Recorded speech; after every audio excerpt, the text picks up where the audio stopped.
point being is like, you got to filter it all out, because like where you go in the draft, or what scouts think, what coaches think, what your teammates think, what your parents think, that's all just opinions that you get to filter. And a lot of it, you don't even have to worry about at all, right? Like you have no control of the scouts, but there's so much influx going on over there that it's good to be able to filter it out and be like, that does not define who you are, right? You get to define who you are as a player and how you want to play. And so that's kind of the key concept and takeaway for the filter.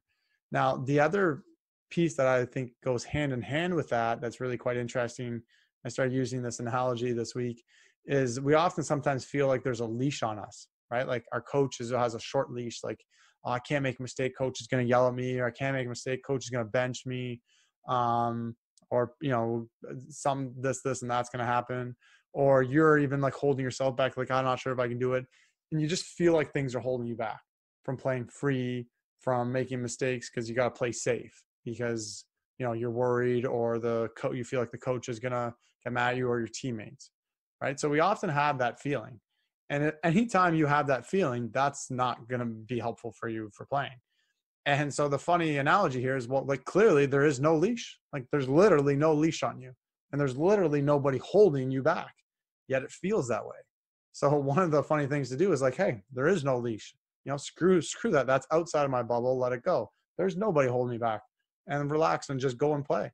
And so maintaining that perspective and view and self-reflection, like, yeah, there's no leash here, and just go and play, allows you to free yourself up.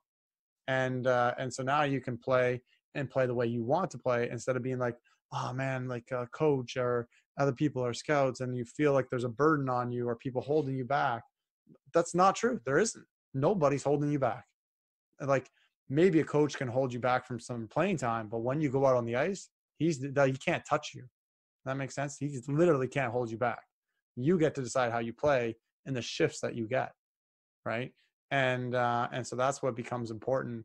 And when you have that mindset, that's huge, right? In terms of working your way up the lineup on teams, or working your way up in terms of, you know, trying to make another team or getting drafted and those kind of things.